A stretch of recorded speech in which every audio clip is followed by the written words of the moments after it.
ஒரு மனிதன் நிமிடத்திற்கு விடும் மூச்சை வைத்து அவனது ஆயுள் காலங்கள் கணக்கிடப்படுகின்றன.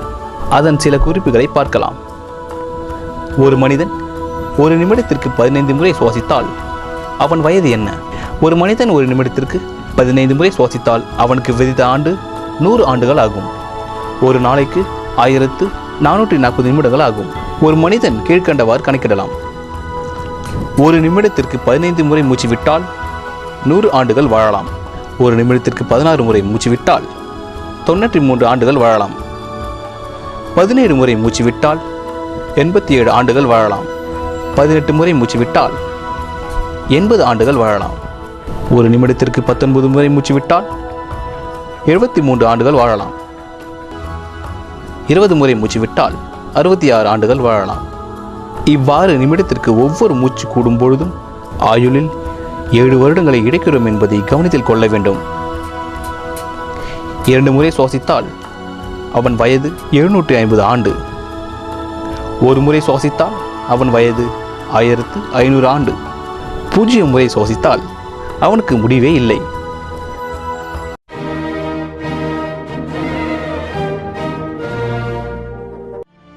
செய்திகள் தொடர்கின்றன. புதுச்சேரி ஜிப்மர் செவிலியர் தேர்வில் முறைகேடு நடந்துள்ளதாக மாணவர் மற்றும் பெற்றோர் நலச்சங்கம் குற்றம் சாட்டியுள்ளது. இதுகுறித்து மாணவர் பெற்றோர் நலச்சங்க தலைவர் பாலா வெளியிட்டுள்ள செய்திக்குறிப்பில், ஜிப்மரில் கடந்த 8ஆம் தேதி நடைபெற்ற செவிலியர் தேர்வு முடிவுகள் பல்வேறு ஐயப்பாட்டை உருவாக்கியுள்ளதாகவும், தேர்வு புதுவை மட்டுமின்றி திருவனந்தபுரம், சென்னை, திருச்சி போன்ற இடங்களில் நடைபெற்றது. 19,000 மாணவர்கள் தேர்வு எழுதினர் என்றும், இத்தேர்வில் மத்திய அரசு நிறுவனங்களில் கடைபிடிக்கப்படும் 69 விழுக்காடு இடஒதுக்கீடு கொள்கையும் புதுவை மாநிலத்திற்கான ஒதுக்கீடு பின்பற்றப்படவில்லை என்றும் அவர் புகார் கூறியுள்ளார். மொத்தமுள்ள 465 இடங்களில் திருவனந்தபுரத்தில் தேர்வு எழுதியவர்களில் 323 பேர் தேர்ந்தெடுக்கப்பட்டுள்ளனர். மற்ற 3 மையங்களில் 140 நபர் மட்டுமே தேர்வாகியுள்ளனர். இதனால் தேர்வின் நம்பிக்கைத்தன்மை கேள்விக்குறியாகியுள்ளது. எனவே மத்திய சுகாதாரத்துறை இத்தேர்வில் நடைபெற்ற முறைகேடுகளை கண்டுபிடித்து தேர்வை ரத்து செய்து மறுதேர்வு நடத்த வேண்டும் என்று அவர் வெளியிட்டுள்ள செய்திக்குறிப்பில் குறிப்பிடப்பட்டிருந்தது. லாஸ்பேட்டையில் போலீஸ் மற்றும் வியாபாரிகளுடனான ஆலோசனை கூட்டம் சூப்பரண்ட் ராமராஜ் தலைமையில் நடைபெற்றது. புதுச்சேரியில் சட்டம் ஒழுங்கு பிரச்சினை காரணமாக ஒவ்வொரு பகுதியாக வியாபாரிகளுக்கு காவலர்கள் ஆலோசனை வழங்கி வருகிறார்கள். இதன் ஒரு பகுதியாக லாஸ்பேட்டையில் போலீஸ் அதிகாரிகள் வியாபாரிகள் ஆலோசனை கூட்டம் விவேகானந்தா பள்ளியில் நடைபெற்றது. வடக்கு பகுதி போலீஸ் சூப்பரண்ட் ராமராஜ் தலைமையில் நடந்த இந்த கூட்டத்தில் கிழக்கு கடற்கரை சாலை கடைகள், வணிக நிறுவனங்கள் வைத்துள்ள வியாபாரிகள் கலந்து கொண்டனர். கூட்டத்தில் வர்த்தக நிறுவனங்கள், வியாபாரிகள் தங்களது நிறுவனங்களுக்கும் உரிமையாளர்களுக்கும் ரவுடிகள், சமூக விரோதிகளால் ஏற்படும் அச்சுறுத்தல்களை தவிர்க்க மேற்கொள்ள நடைமுறைகள் குறித்த விவரம் அடங்கிய துண்டு பிரசுரம் காவல்துறை சார்பில் வழங்கப்பட்டது. மேலும் புதுவைக்கு குடியரசுத் தலைவர் வருகையை ஒட்டி கிழக்கு கடற்கரை சாலையில் சந்தேகப்படும்படியான நபர்களின் நடமாட்டம் இருந்தால் வியாபாரிகள் உடனடியாக காவல்துறைக்கு தெரிவிக்குமாறும் அறிவுறுத்தினர். இதேபோல் கோரிமேடு காவல் நிலையத்திலும் காவலர்கள் மற்றும் பொதுமக்கள் நல்லுறவு ஆலோசனை கூட்டம் நடத்தப்பட்டது. இதில் இன்ஸ்பெக்டர் ரகுநாயகம் தலைமையில் சப் இன்ஸ்பெக்டர் நாகராஜ், வல்சராஜ் மற்றும் பொதுமக்கள் கலந்து கொண்டனர். கூட்டத்தில் இன்ஸ்பெக்டர் பேசுகையில், வருகிற 25ஆம் தேதி புதுவைக்கு குடியரசுத் தலைவர் வருகையை ஒட்டி பாதுகாப்பு ஏற்பாடுகள் தீவிரப்படுத்தப்பட்டுள்ளதாகவும், இதனை ஒட்டி உங்கள் பகுதியில் புதிதாக வாடகைக்கு குடியேறுபவர்கள் குறித்த தகவலை கொடுக்க வேண்டும் என்றும் அறிவுறுத்தியுள்ளார். ஆதிதிராவிட மக்களுக்காக வீடு கட்டும் திட்டத்தின் செயல்பாடுகள் குறித்து தலைமை செயலாளருடன் அமைச்சர் ராஜவேலு ஆலோசனை மேற்கொண்டார். புதுச்சேரி மாநில ஆதிதிராவிட மக்களுக்காக வீடு கட்டும் திட்டத்தின் செயல்பாடுகள் குறித்து தலைமை செயலாளர் சேட்டன் பி சாங்கியிடம் நலம் மற்றும் சுற்றுலாத்துறை அமைச்சர் ராஜவேலு ஆலோசனை நடத்தினார். அப்போது சிறப்பு செயலாளர் சுந்தர வடிவேலு உடனிருந்தார். பிரெஞ்சு ஓட்டுரிமை கேட்டு பிரெஞ்சு இந்திய புதுச்சேரி பூர்வீக முதியோர் சங்கத்தினர் தபால் அனுப்பும் போராட்டத்தில் ஈடுபட்டனர்.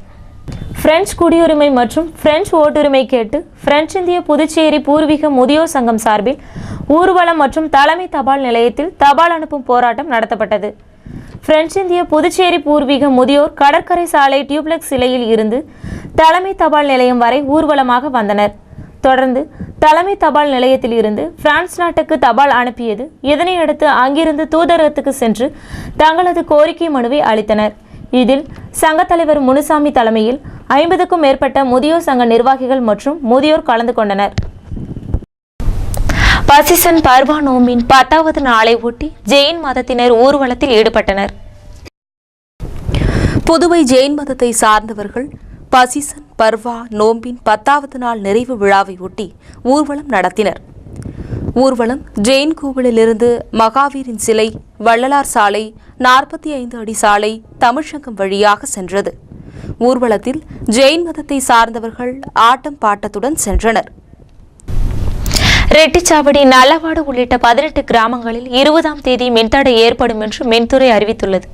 இதுகுறித்து கடலூர் மாவட்ட மின்துறை வெளியிட்டுள்ள செய்திக்குறிப்பில், நல்லாத்தூர் துணை மின் நிலையத்தில் மாதாந்திர பராமரிப்பு பணிகள் நடைபெற உள்ளதால் 20ஆம் தேதி காலை 9 மணி முதல் மாலை 5:30 மணி வரை நல்லாத்தூர், செல்லஞ்சேரி, கீழ்குமாரமங்கலம், காட்டுப்பாளையம், ரெட்டிச்சாவடி, சந்திக்குப்பம், புதுக்குப்பம், தூக்கணாம்பக்கம், பள்ளிப்பட்டு உள்ளிட்ட 18 கிராமங்களில் மின்தடை ஏற்படும் என்று செய்திக்குறிப்பில் குறிப்பிடப்பட்டிருந்தது.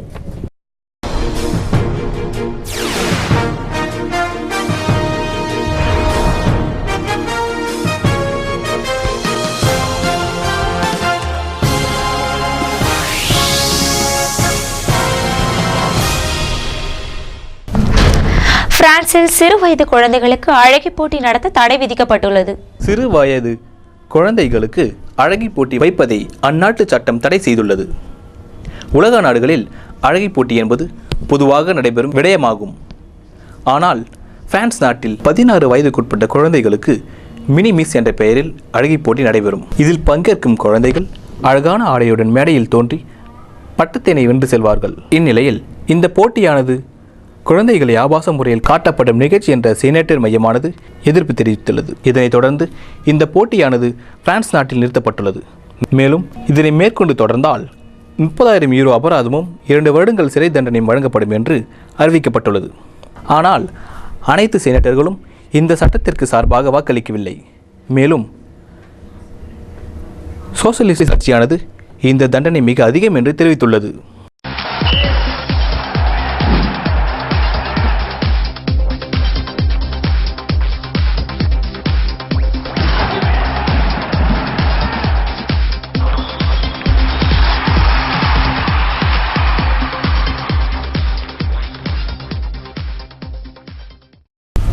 ஹைதராபாத் சன்ரைசர்ஸ் அணி சாம்பியன்ஸ் லீக் கிரிக்கெட் தகுதி சுற்றில் அடுத்தடுத்து 2 வெற்றிகளை பெற்று பிரதான சுற்றுக்கு தகுதி. சாம்பியன்ஸ் லீக் 20 ஓவர் கிரிக்கெட் போட்டி வருகிற 21ஆம் தேதி முதல் அக்டோபர் 6ஆம் தேதி வரை இந்தியாவில் 5 நகரங்களில் நடைபெறுகிறது. இந்த போட்டிக்கு 8 அணிகள் நேரடியாக தகுதி பெற்றுள்ளன. இது தவிர மேலும் 2 அணிகள் தகுதிச் சுற்று மூலம் தேர்வு செய்யப்படுகிறது. புதன்கிழமை நடந்த ஆட்டத்தில் ஃபைசலாபாத், ஹைதராபாத் சன்ரைசர் அணிகள் மோதின. முதலில் பேட் செய்த ஃபைசலாபாத் அணியால் 5 விக்கெட்டுக்கு 127 ரன்கள் மட்டுமே எடுக்க முடிந்தது.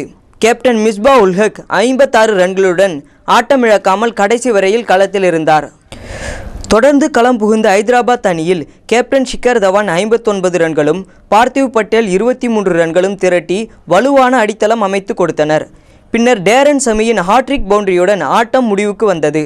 ஹைதராபாத் அணி 17.3 ஓவர்களில் 3 விக்கெட்டுக்கு 131 ரன்கள் சேர்த்து 7 விக்கெட் வித்தியாசத்தில் வெற்றி பெற்றது. 2வது வெற்றியை பெற்ற ஹைதராபாத் அணியும் சாம்பியன்ஸ் லீக் பிரதான சுற்றுக்குள் காலடி எடுத்து வைத்தது.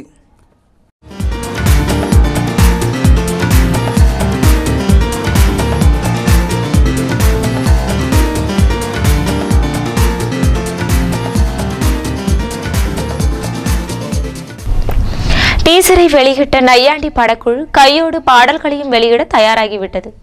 வாகை சூடவா புகழ் சத்குணம் இயக்கும் திரைப்படம் நையாண்டி. இதில் தனுஷ் நாயகனாக நடிக்க ஜோடி போட்டுள்ளார் நஸ்ரியா. ஜிப்ரான் இசையமைத்திருக்கும் இப்படத்தின் ஒரு பாடல் நேற்று வெளியானது. டேட்டி பியர் என தொடங்கும் இப்பாடலை தனுஷ் பாடியுள்ளார். வழக்கம் போல் தனுஷின் வசீகர குரலில் வெளியான இப்பாடல் ரசிகர்கள் மத்தியில் நல்ல வரவேற்பை பெற்றுள்ளது. இந்த வரவேற்பை தொடர்ந்து நாளை அனைத்து பாடல்களும் வெளிவர உள்ளது. காங்கிரஸ் பிரமுகர் பாஸ்கரன் பிறந்த நாளை ஒட்டி இலவச மருத்துவ முகாம். முகாமினை மாநில காங்கிரஸ் தலைவர் AV சுப்பிரமணியன் தொடங்கி வைத்தார். காரைக்கால் மீனவர்களை விடுவிக்க நடவடிக்கை எடுக்க வேண்டும். பிரதமருக்கு முதல்வர் ரங்கசாமி கடிதம்.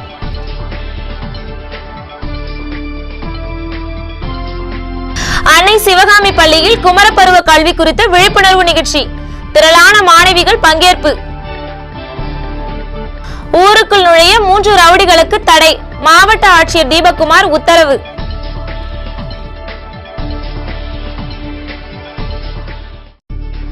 ஜிப்மர் செவிலியர் தேர்வில் முறைகேடு, மாணவர் பெற்றோர் நலச்சங்கம் புகார்.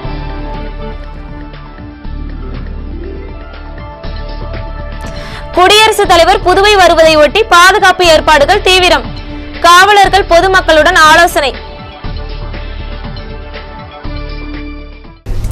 இத்துடன் இன்றைய செய்திகள் நிறைவடைகின்றன. வணக்கம்.